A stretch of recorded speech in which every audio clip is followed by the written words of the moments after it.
Baik, kita lihat pertanyaannya. Assalamualaikum warahmatullahi wabarakatuh. Waalaikumsalam warahmatullahi wabarakatuh. Saya sudah berusaha untuk mengikuti program menghafal Al-Quran seperti yang Ustadz Adi ajarkan. Alhamdulillah, semoga Allah berikan pahala terbaik dari segala usaha yang telah Ibu sampaikan dan usahakan. Namun saya lamban dan sulit hafal serta mudah pula lupa. Baik, langkah apa lagi yang harus saya tempuh agar mudah hafal dan tidak mudah lupa? Terima kasih, semoga Ustaz keluarga senantiasa sehat walafiat. Dan semoga Anda pun diberikan lebih daripada apa yang Anda doakan kepada saya. Waalaikumsalam warahmatullahi wabarakatuh. Sifat hafal dengan lupa itu fitrah kehidupan. Saya mau bicara tentang lupa dulu ya. Lupa itu dibagi dua. Ada lupa yang sifatnya anugerah, ya. Anugerah untuk meringankan beban kehidupan kita, atau dalam konteks ibadah tertentu bahkan untuk menambah pahala. Ya, nanti kita bahas.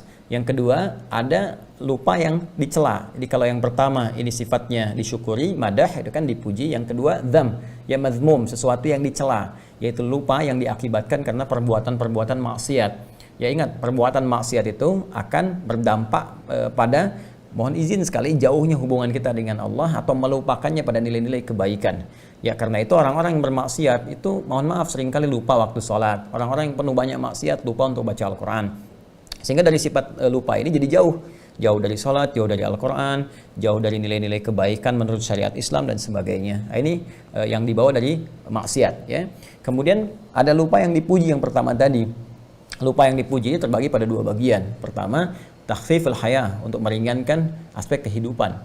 Jadi misalnya kalau kita diberikan oleh Allah sifat lupa dalam beberapa hal yang kiranya bisa meringankan beban kita, maka itu harus disyukuri. Ya, kita bersyukur. Bayangkan kalau semua manusia ingat terus, wah barangkali, mohon maaf itu ya, bisa jadi terganggu nanti jalan pikirannya. Jadi kena penyakit tertentu yang memberikan beban berat. Anda ingat dari mulai lahir sampai sekarang, ingat semua kejadian, gak bisa tidur Anda. Ya, berat bebannya. Karena itu beberapa bagian tertentu diberikan anugerah lupa oleh Allah Subhanahu wa taala untuk memberikan keringanan dalam kehidupan kita. Dan sifat lupa ini Masya Allah dalam beberapa hal kadang-kadang disimpan di bagian terdalam di memori kita. Nanti saat dibutuhkan, nah beberapa perjuangan-perjuangan kita itu bisa muncul kembali. Kadang diingatkan oleh sebuah kejadian atau yang lainnya dan hikmah-hikmah tertentu. Ya, lupa dalam bahasa Arab disebut dengan nisyan. Bahkan ada keterangan dari Ibnu Abbas radhiyallahu taala anhuma yang dikutip oleh Ibnu Manzur dalam kitabnya Lisanul Arab ketika menerangkan tentang nama manusia insan. Ya, summiyal insanu insanan li'annahu 'indama uhida ilaihi fanasiya.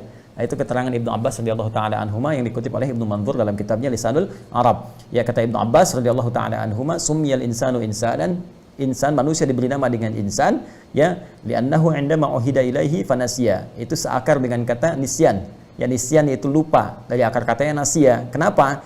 Karena manusia itu ketika berkomitmen dengan Allah itu seringkali ada sifat lupanya. Ya, ada sifat lupanya.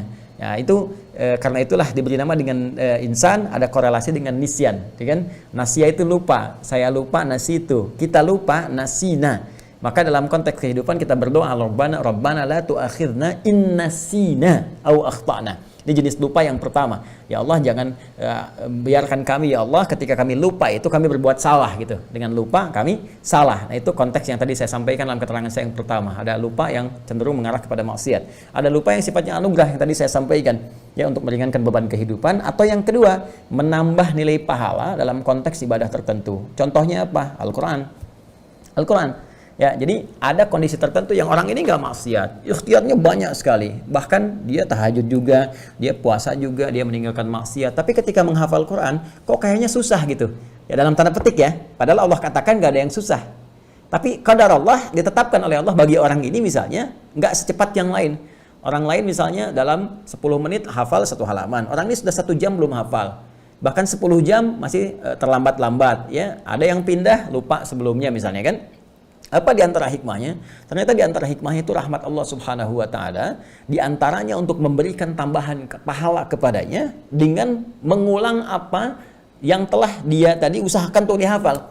Jadi makanya menghafal Quran itu sering saya katakan bukan berapa banyak hafalan yang dikumpulkan, bukan berapa juz yang telah dihafalkan, tapi berapa banyak ikhtiar kita untuk menghadirkan Quran itu hadir dalam jiwa kita, ya, berdasarkan kemampuan usaha kita. Jadi yang dilihat oleh Allah, yang dinilai itu adalah ikhtiarnya, bukan berapa juz yang telah dihafalkan.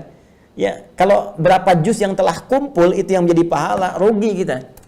rugi. Tapi betapa adilnya Allah memberikan ikhtiar manusia sebagai ukuran pemberian pahala kepadanya. Karena itu kalimat nabinya jelas mengatakan, ya, man qara'al Qur'ana, ya, man qara'a kitaballahi, siapa yang membacakan kitabullah subhanahu wa ta'ala, membacakan Al-Qur'an. Bahkan redaksinya tegas mengatakan man qara'a harfan min kitabillah. Ya, Nabi menyampaikan man qara'a harfan min kitabillahi, siapa yang membacakan satu huruf dari kitabullah, ya, falahu asyru hasanat, dia mendapatkan 10 kebaikan padanannya. Satu huruf sama dengan 10.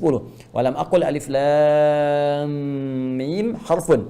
Ya, dan saya tidak katakan kata Nabi alif lam mim satu huruf, walakin alifun harfun, lamun harfun, mimun harfun, wa likulli harfin asyru hasanat. Tapi alifnya satu huruf, lamnya satu huruf, mimnya satu huruf, setiap hurufnya 10 kebaikan. Nah, sekarang Anda ambil dari rumus ini, ya, terapkan dalam kehidupan kita. Bagaimana seseorang yang ketika dia mencoba menghafalkan satu ayat saja, dzalikal kitabu la raiba fihi hudal lil muttaqin. Dalam perjuangan dia, mustahil ada orang misalnya secara umumnya sekali membacakan itu, misalnya pada umumnya, ya, saya tidak mengatakan kekhususan pada orang tertentu. Secara umum dia bacakan sekali langsung selesai, hafal, tertanam kuat. Tidak. Fitrah hafalan itu kalau ingin kuat tertanam, itu dia akan ulang-ulang. Maka orang yang membacakan ayat kedua di Al-Baqarah ini, ya, mulanya dia bisa memulai dengan kalimat seperti ini misalnya bacaannya.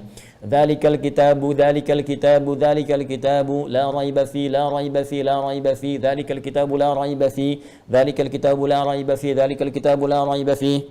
Hudal lil muttaqin, hudal lil muttaqin, hudal lil muttaqin, dzalikal kitab, dzalikal kitabu la raiba fi, hudal lil muttaqin, dzalikal kitabu la raiba fi, hudal lil muttaqin, dzalikal kitabu la raiba fi, hudal lil muttaqin. Saya tanya pada Anda, berapa huruf yang telah saya bacakan? Hitung.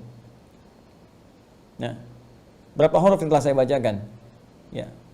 Saya ingin mengatakan kalikan dengan pengulangan yang telah tadi saya bacakan. Karena bacaannya siapa yang baca satu huruf? Saya kan baca berulang-ulang tadi. Mengulang itu kan membaca lagi. Jadi ada orang yang diinginkan oleh Allah Subhanahu wa taala melimpah dulu pahala kepadanya. Kata Allah, urusan hafal Quran nanti gampang, ya. Bagi Allah itu mudah, begitu dimudahkan menghafal semudah-mudahnya. Mungkin sekarang berjuang 1 bulan, 2 bulan sulit, tiba-tiba bisa terjadi dalam sebulan berikutnya bisa 30 juz hafal. Kalau Allah berkehendak untuk memudahkan. Ya, tapi ada sesuatu hikmah yang besar yang Allah ingin anugerahkan. Ya, kadang-kadang limpahkan dulu pahalanya. Bukankah semakin banyak pahala, semakin peluang mendapat rahmat Allah itu tinggi, paling minimal nutup dosa. Ya kan? Dosa dengan pahala kan rumusnya seperti itu formulasinya. Pahala yang ada menutup dosa yang telah dikumpulkan dari maksiat. Jadi ketika ada pahala 10, dosanya 9, maka ditutup nih. Pahala tinggal 1 lagi. Jadi kalau berbuat dosa lagi seimbang. Ya, karena itu ada rumus cepat yang cerdas dalam beramal adalah kumpulkan amalan-amalan, kerjakan amalan-amalan yang sekiranya mudah dilakukan tapi pahalanya banyak. Itu rumus ekonomi kan, modal sekecil-kecilnya keuntungan banyak gitu kan. Baca Al-Quran itu diantaranya. Baca Al-Quran diantaranya. Begitu Anda bacakan Al-Fatihah aja. Ya, Al-Fatihah kan 7 ayat. Kalikan berapa huruf? Ya, 17 kali baca dalam sehari. Itu berapa pahala dikumpulkan? Kalikan 10 lagi. Paling minimal. Nah, jadi ketika Anda menghafalkan Al-Quran, berita baiknya adalah pahami dulu rumusnya. Saya sering katakan dari awal sejak kita mengaji, kalau kita paham rumusnya, semua kita syukuri. Ya, maka rumus cepatnya sekali lagi, ingat Allah melihat pada prosesnya, pada ikhtiarnya, bukan berapa banyak yang telah kita hafalkan. Ya, nanti setelah itu terjadi, Allah berikan kemudahan kepada kita semua. Walladzi yatata'ta wa huwa syaqqun 'alaihi falahu ajran. Ya, siapa yang berusaha semaksimal mungkin, tidak pernah putus asa, dia berusaha walaupun terbata-bata mulai menghafalkannya, mengucapkan hurufnya misalnya, maka diberikan 2 pahala, 2 kali lipat bahkan, Allahu Akbar, 2 kali lipat. Diapresiasi kesungguhannya, Masya Allah, ini ada yang 60 tahun, saya lihat ada yang bahkan 70 tahun itu kan, ada yang lebih daripada itu masih berusaha menghafal. Ini sangat luar biasa. Sementara orang melalaikan kehidupan akhiratnya, banyak pesta pora, banyak macam-macam, Anda kembali kepada Allah. Ya, dengan mendalami kitabnya, firmannya, ini sangat luar biasa. Dan berapa pahala yang dikumpulkan. Dan kita tidak tahu kapan kita berpulang pada Allah Subhanahu wa taala. Jadi syukuri nikmat itu dan bawa kepada semangat, jangan putus asa. Ya, dalam konteks kita menghafal, bismillah, teruskan sampai dalam keadaan kita pulang kepada Allah dalam sedang berinteraksi dengan Al-Qur'an. Wallahu taala a'lam bissawab.